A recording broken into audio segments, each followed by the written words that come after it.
আমার বর্তমানে বয়স চলে 36-37। আজ থেকে 37 বছর আগে আমি কি ছিলাম? আমার অস্তিত্বই ছিল না, আমার কোনো নাম ছিল না, আমার কোনো গ্রাম ছিল না, আমার কোনো অ্যাড্রেস ছিল না, আমার কোনো পরিচিত ছিল না।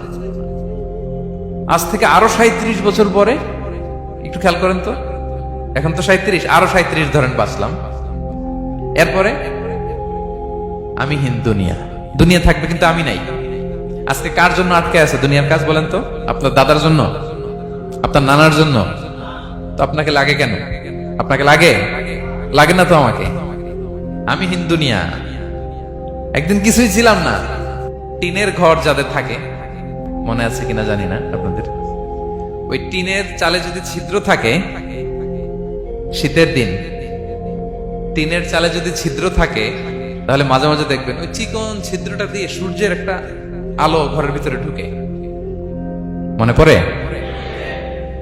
টিনের চালের ছিদ্র, চিকন এই ছিদ্রটা দিয়ে সূর্যের একটা চিকন রশ্মি নিচে পড়ে।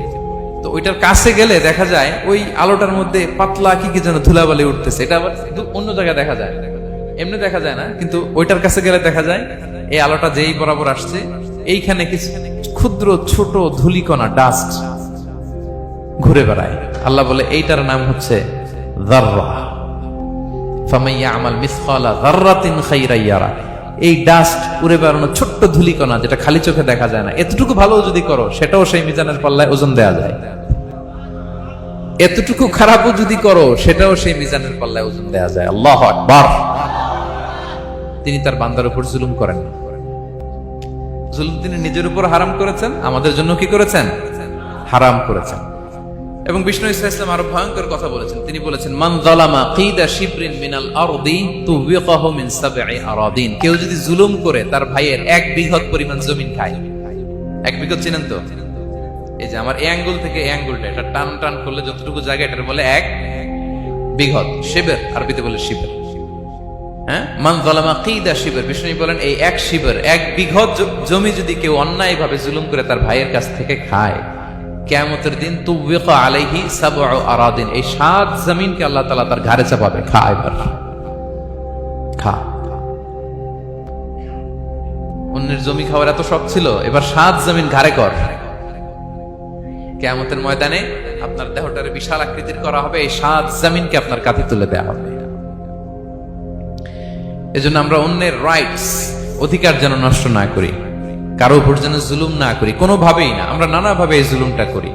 আমরা প্রায় দাদার সম্পত্তি থেকে ফুফুদেরকে বঞ্চিত করি, বাবার সম্পদ থেকে বোনদেরকে বঞ্চিত করি।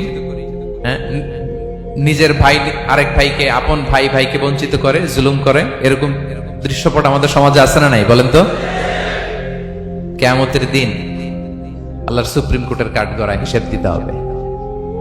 আর এই জালিমদেরকে আল্লাহ তাআলা পছন্দ করেন না। এবং সবচেয়ে ভয়ঙ্কর ব্যাপার হচ্ছে, আপনি যখন কারোর উপর জুলুম করেন, ওই মাজলুম আর আল্লাহর মাঝখানে কোনো ফারাক থাকে না। আল্লাহ ওই ফারাকের পর্দা উঠায় নেয়। বিষ্ণু বলেন, ইত্তাকি দাওয়াতাল মাজলুম, তোমরা মজলুমের বদদোয়াকে ভয় করো, খবরদার। কারণ ফাইন্না লাইসা বাইনাহু ওয়া বাইনাল্লাহি হিজাব, তার আর আল্লাহর মাঝে কোনো পর্দা থাকে না। দোয়া করলেই ওটা আরশে যেয়ে কবুল হয়ে যায়। আল্লাহ তাআলার চারিপাশে অনেক পর্দা আছে। কেউ কেউ বলে 70,000 নূরের পর্দা। 70,000টা সহিহ হাদিস দ্বারা সাব্যস্ত না, কিন্তু অসংখ্য অগণিত পর্দা, এবং পর্দাও এটা নূরের পর্দা। আচ্ছা বলেন তো, জানলা দিয়ে বাইরের আলো ঠেকাতে আমরা দেয়ালে জানালায় কি লাগাই? পর্দা লাগাই। পর্দাটা কিসের তৈরি? মোটা কাপড়ের, যাতে করে ওই আলো না আসে। কিন্তু আল্লাহর চারদিকে যে পর্দা, ওই পর্দাটা কিসের? নূরের আলো। ওনার পর্দায় আলো দিয়ে তৈরি। সুবহানাল্লাহ বললেন না? বিষ্ণু বলেন, ইত্তাকি দাওয়াতাল মাজলুম, মজলুমের বদদোয়াকে ভয় করো। ফাইন্না লাইসা বাইনাহা ওয়া বাইনাল্লাহি হিজাব, কেউ যখন মজলুম হয়ে কেঁদে বদদোয়া করে, তার আর আল্লাহর মাঝে ওই পর্দা থাকে না। বদদোয়া করছে, ডাইরেক্ট কবুল। খবরদার আমার পেনাঙ্গের ভাইয়েরা, আমরা যেন জালিম না হই। In it's any form, operation in it's any form, যেই কোনো ভাবে, যেই কোনো ক্ষেত্রে, যেই কোনো ধরনের হইতে পারে জুলুম। কাউকে আপনি ছোট্ট কোনো কাজে ঠকালেন, বন্টন নীতিতে ঠকালেন, হ্যাঁ, জমি মেরে দিয়ে ঠকালেন, আমানত মেরে দিয়ে ঠকালেন, ইন ইটস এনি ফর্ম যদি জুলুম করে থাকেন, খবরদার। মজলুমের কান্না কখনো বৃথা যায় না, মজলুমের কান্না কখনো বৃথা যায় না। জীবনের কোনো না কোনো সময়ে এর প্রায়শ্চিত্ত আপনাকে করতে হবে।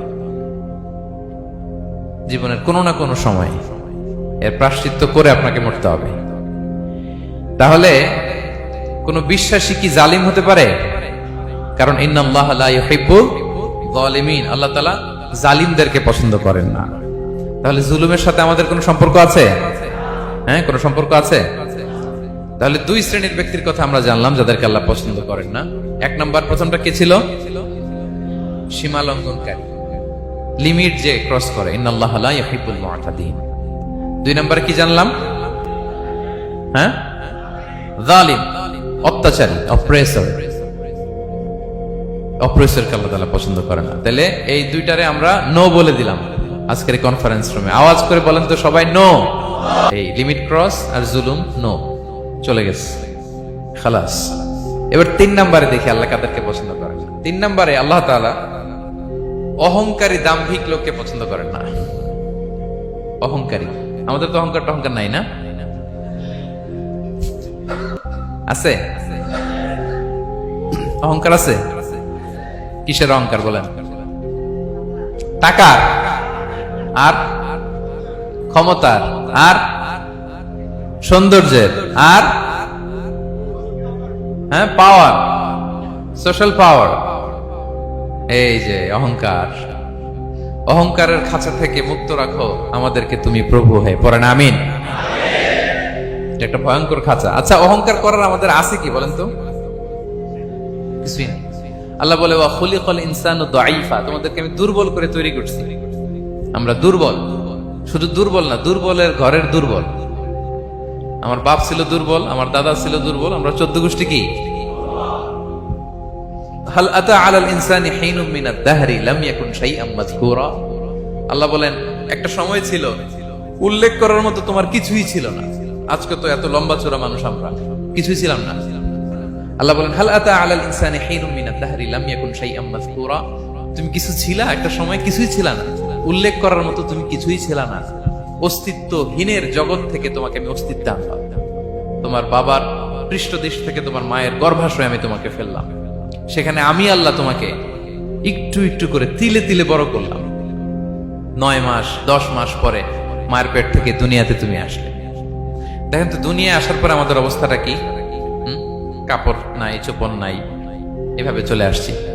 আসার পরে কেউ যদি মুখে খাবার তুলে দেয় তাইলে খেতে পারি, হ্যাঁ, তাও লিকুইড খাবার, এদিক দিয়ে দিলে এদিক দিয়ে পড়ে যায়, খালি মুছতে হয়। মেহমান একজন এসে আদর করে কোলে নিচে পেশাব করে দিছি ভরাইয়া, আছে না নাই? হয়েছে না, হয়েছে না? এরকম আদর করে একটা কোলে নিছেন, এখনই না ডায়াপার আসছে মিয়া। আজ থেকে 10 বছর আগে এগুলো ছিল নাকি? প্যাম্পাস ডায়াপার ছিল, এই কাঁথা টাতা নিয়ে কোলে নেওয়া লাগতো, তারপরে দিছে ওদিক দিয়ে জামা টামা ভিজে শেষ। ইভেন রাসূল সাল্লাল্লাহু আলাইহি ওয়াসাল্লামের কোলে এরকম বাচ্চারা পেশাব করে দিছে, এরকম হাদিস আছে। আদর করে মায়েরা বাবারা আসলেই তো তার বাচ্চাকে রাসূল সাল্লাল্লাহু আলাইহি ওয়াসাল্লাম কোলে দিতেন, পেশাব করে দিতেন। তো কার কোলে উঠছে এটাও জানি না, পেশাব করে ভরাই দিচ্ছে। পেশাব পায়খানা করে 6 লাভ। লিকুইড দিলে খেতে পারি, শক্ত কিছু খেতে পারি না। এই তো আমি, এই তো আমার ক্ষমতা। একজন যে বললেন ক্ষমতার অহংকার, এই তো ক্ষমতাটা তো এতটুকু।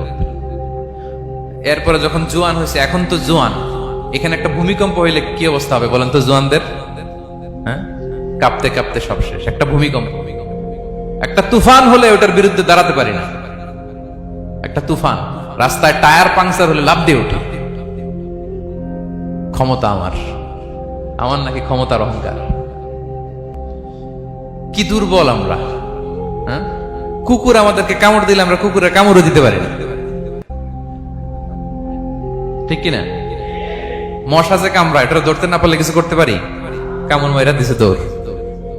বল্লা পোকা এটা যদি কামড় দিয়ে দৌড় দিয়ে কিছু করতে পারেন? তো কিসের কিসের ক্ষমতা আপনার? এরপর আবার যদি 70-80 বছর হায়াত পাই, আবার আগের মতো যেখানে বসি ওইখানেই ডাইরেক্ট, আছে না নাই? বয়স যখন 80 হয়ে যায় আর থাকে শরীরের কন্ট্রোল, আবার যেখানে বসে ওইখানেই পেশাব পায়খানা। খাবার দিলে খাইতে পারি, পিঠটা বাঁকা হয়ে কুজু হয়ে গেছে, এর নাকি আবার অহংকার। সাজে অহংকার, সাজে অহংকার সাজে একজনের। আওয়াজ করে বলতে হবে তিনি কে? তিন নম্বরে অহংকার দাম্ভিককে আল্লাহ পছন্দ করেন না। প্রিয় ভাইরা, আল্লাহ বলেন কারুনের ঘটনাকে আল্লাহ এখানে এনেছেন। আল্লাহ বলেন ইন্না কারুনা কানা মিন কওমি মূসা। কারুন ছিল মূসা আলাইহিস সালামের কওমের লোক। মূসা আলাইহিস সালামের কাজিন ছিল মূলত। কারুন নামে একজন সম্পদশালী ছিল। মিশরের রাজধানী কায়রো থেকে 100 কিলো দূরে ফাইউম নামে একটা জেলা আছে, ওখানে তার বাড়ি ঘর। আমি দেখে এসেছি, কয়েকবার গিয়েছি। তো ফাবাগা আলাইহিম, সে মানুষের উপর চড়াও হলো। ওয়া আতাইনাহু মিনাল কুনুজি মা ইন্না মাফাতিহাহু লাতানু বিল উসবাতি উলিল কুওয়া। আল্লাহ বলেন এই কারণকে আমি এত সম্পদ দিয়েছি, এত বেশি ছিল তার সম্পদ, সম্পদগুলো যে সে আলমারির ভিতরে রাখতো, ওই আলমারির যে চাবি হইতো, এই চাবিগুলোরে ওজন করার জন্য, কাঁধে নেওয়ার জন্য 10 জন পেশি শক্তি পুরুষ লাগতো। আলমারি রাখার জন্য না, কি রাখার জন্য? আলমারি ভর্তি যে সোনা দানা গহনা, ওইটা যে চাবি, ওই চাবিগুলা বহন করতে একদল পেশি পুরুষ লাগতো, এত সম্পদ। তো তাকে এলাকার লোকেরা বলেছিল খলালাহু কওমুহু লা তাফরাহ, হে কারণ তুমি গর্ব করো না।